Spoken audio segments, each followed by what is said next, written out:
Moi c'est Guillaume, je suis le directeur commercial sur la branche BTP chez Orisha. Donc Orisha, c'est un éditeur de logiciels vertical pour la santé, l'immobilier, le retail, la construction que je représente aujourd'hui. Ok.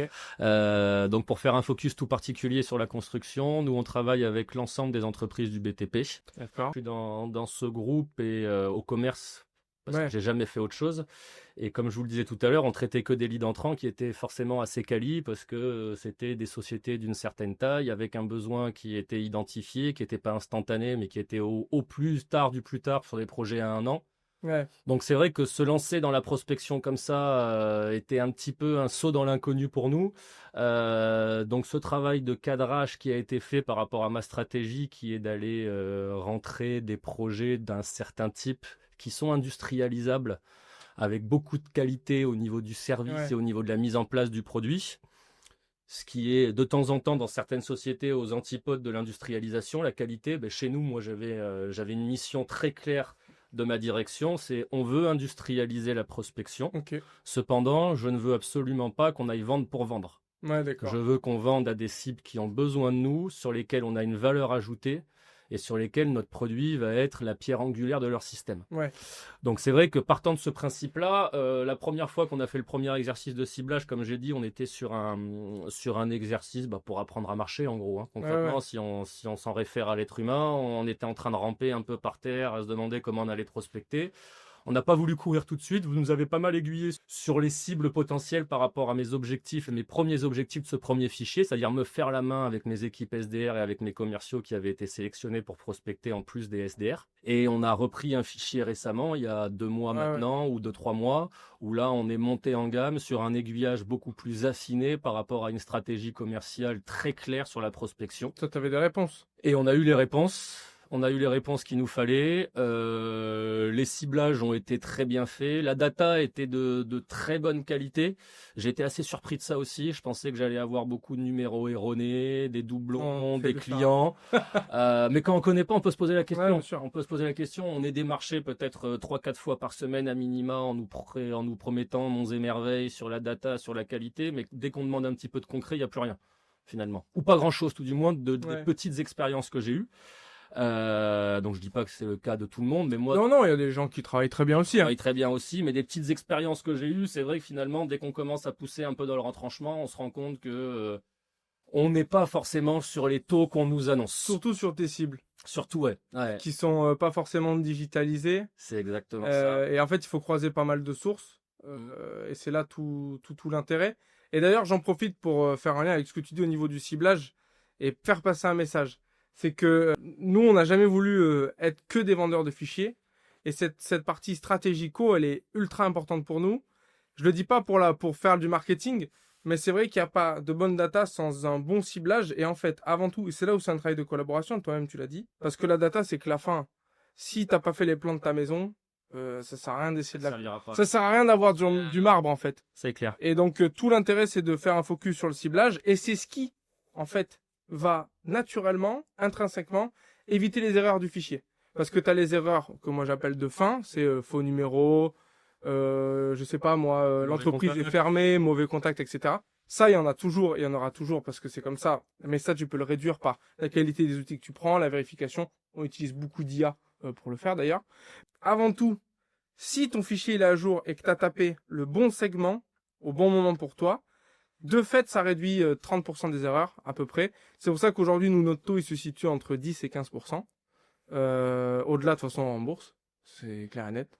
Et que le marché va se situer autour de 40% à peu près. Moi, de ce que j'ai pu constater avec vous, au-delà de certains doublons, certains numéros qui étaient peut-être pas bien attribués, mais bon, d'un côté, ça change tellement vite. C'est les numéros pro, ouais. Ça arrive et ça choque pas. Ce qui a été hyper intéressant, moi, je trouve, c'est la réactivité que vous avez eue quand je vous ai appelé, que je vous ai soulevé le problème. On en a parlé de manière très bienveillante et constructive ensemble. Ouais, complètement. Et vous m'avez tout de suite recrédité les lignes qui n'avaient pas été les bonnes dans un climat de confiance qui est hyper intéressant parce que j'ai pas dû vous prouver par A plus B que tout ça c'était bien vrai. Vous m'avez accompagné, vous m'avez écouté, on a fait des retours, on a débriefé sur les choses. Donc ça c'était hyper intéressant. sans être, comment dirais-je, sans être intrusif non plus de votre part. On n'a pas le temps de passer 50 coups de téléphone ou de revenir 50 fois avec vous sur les choses. Par contre, quand on estime que c'est le moment pour le faire, bah c'est pas demain, Ouais, il faut être c'est là. aujourd'hui. Et c'est pas aujourd'hui à 10h, c'est aujourd'hui à 8h, si j'estime que c'est à 8h.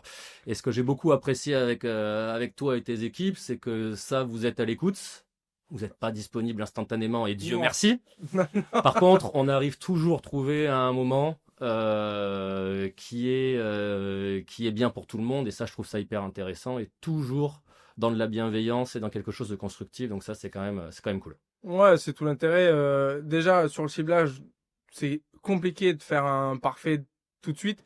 Nous, on fait beaucoup le parallèle avec Meta Ads, donc Facebook Ads pour les anciens, où tu lances ta première campagne, tu fais de l'A/B test, donc tu mets tes audiences, blablabla, etc. Chez Orisha, vous le connaissez bien. On connaît très bien. Tout d'organique et d'ads. Et donc, du coup, ta première audience, c'est la bonne. Et donc ça, c'est pour ça que nous, on doit tout faire pour se rendre disponible après cette première vague, pour prendre les retours, ce qui a été, ce qui n'a pas été, affiner le ciblage, la partie dédoublonnage, etc. Ça, c'est plutôt technique, mais en tout cas, il y a toujours de l'affinage à faire. Nous, on n'a jamais menti là-dessus, que ce soit à toi ou à Jérôme ou à tous nos clients. La première, elle sert de test et ça fait partie du jeu.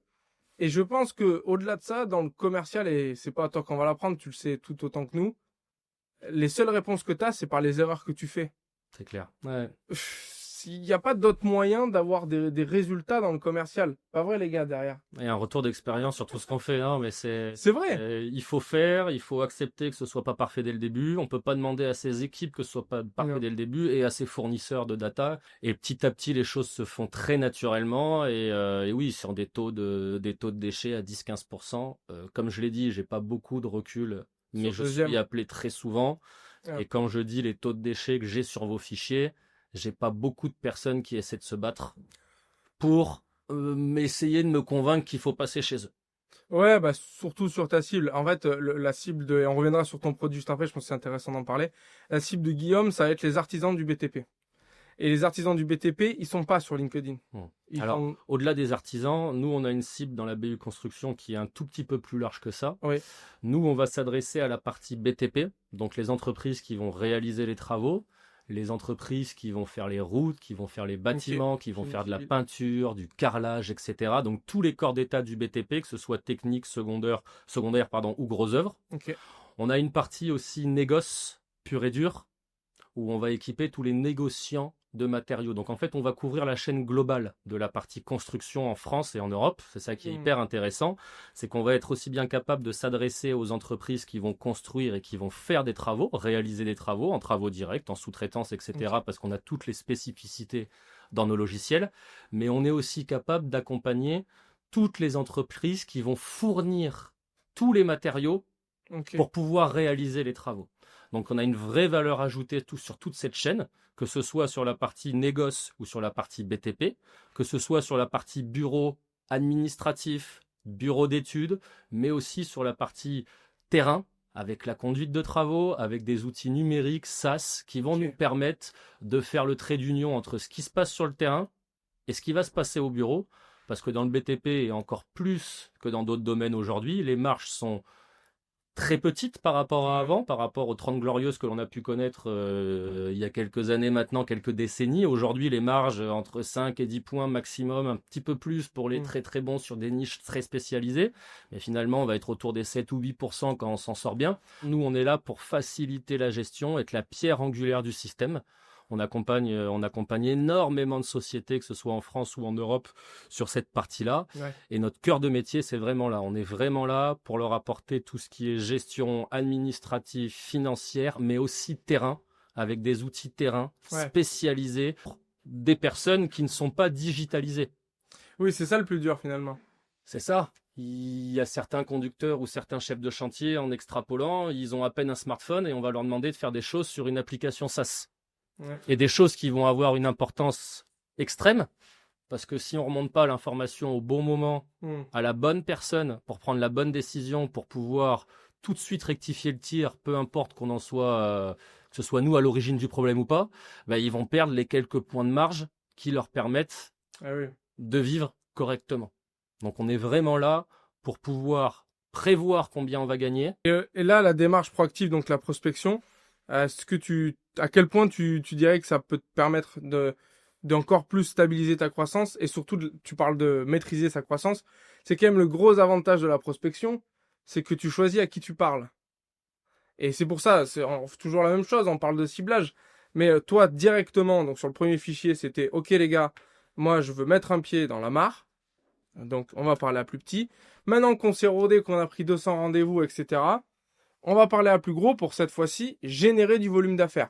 Donc effectivement, aujourd'hui, c'est pas le cas. Le cycle de vente est long. Mais tout à l'heure, tu disais que tu avais en prévision de 100 à 200 000 d'ARR grâce à ce fichier-là. Et alors grâce à ce fichier-là, oui, mais aussi grâce à tes équipes, à votre travail et un temps. Où ça tourne beaucoup et on a la chance chez nous de pas avoir de turnover sur cette partie-là parce qu'on arrive aussi à leur mettre le pied à l'étrier avec un vrai parcours. Je suis SDR, si ça fonctionne bien et que j'en ai envie, je peux passer commercial, etc. Donc on est vraiment dans un cercle bienveillant pour tout le monde.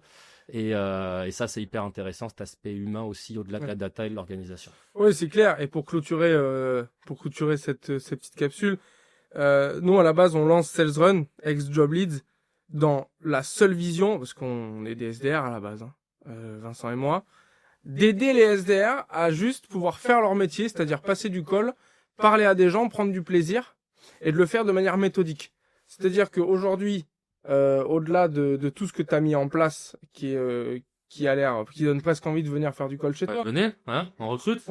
Pour ceux qui veulent bosser chez Orisha, construction, c'est le fait que toi, tu as pensé une stratégie globale.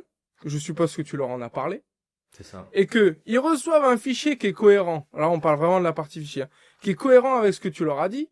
Donc il y a tout qui roule parce qu'ils s'y attendaient. Ils viennent chercher du verbatim sur ces cibles-là auxquelles ils s'attendaient. Donc, ils prennent de l'expertise sur ces cibles et c'est un cercle vertueux. Parce que nous, ce qu'on voit chez certains de nos clients, c'est qu'ils prennent des fichiers où ils tapent partout. Du coup, le commercial, à la fin de la journée, enfin, le SDR, il est mort. Il est mort parce qu'il a passé sa journée à parler à des personnes différentes, qui font un métier différent. Et l'énergie mentale que ça demande de faire ça, elle est juste énorme. Et donc, tu payes quelqu'un. Et à la fin de la journée, il est lessivé, il perd en performance, il n'a pas les résultats qu'il voulait. C'est plein de petits détails en tout cas. On dit souvent que les commerciaux doivent être experts de ce qu'ils vendent par rapport à leur cible. Donc chez nous, en l'occurrence, c'est la construction BTP. Donc les commerciaux doivent être des experts et s'y connaître aussi bien que nos clients. On a souvent tendance à oublier que le SDR, c'est pareil pour moi. C'est vrai. Parce qu'on va prendre un rendez-vous, certes. Donc 8 rendez-vous sur 10 vont peut-être se passer sans avoir besoin de parler de technique avec la personne que l'on a au téléphone, mais les 2 rendez-vous où il va falloir parler technique, il faut que les personnes que l'on a au téléphone comprennent qu'en face d'eux, peu importe que ce soit un SDR ou un autre poste, on est des experts dans ce qu'on fait. Donc chez nous, on se met un point d'honneur à ce que même les SDR soient experts du monde de la construction et du BTP. Comme ça, quand il y a besoin sur quelques coups de téléphone de faire la différence avec du langage soutenu, du langage spécialisé et du conseil spécialisé, on va pouvoir déclencher des rendez-vous très facilement. Ouais, bien sûr, tu te différencies de tout le reste. D'où l'importance toi, en tant que DIRCO, que ce soit lié avec cette partie data. C'est ça. Qu'elle reflète ta volonté, quoi. Toi, Guillaume, t'es DIRCO, t'as forcément des potes DIRCO. Est-ce que tu recommanderais Sales Run? Et si oui, à quel point et pourquoi? Alors oui, un grand oui. Je le recommanderais par rapport au-delà du fichier très qualitatif que j'ai reçu au niveau de la data, c'est l'accompagnement et l'expertise que vous avez dans ce domaine-là que je n'avais pas à la base. Je le rappelle quand même. Et allez, lançons-nous sur une note. J'aime pas mettre des notes, mais sur une échelle de 1 à 10, je mettrais 9. Je te remercie, Guillaume. Tu dis ça en toute sincérité, t'es pas payé. En toute sincérité, je suis pas payé malheureusement, mais on va s'arranger. Merci Guillaume en tout cas. Avec plaisir.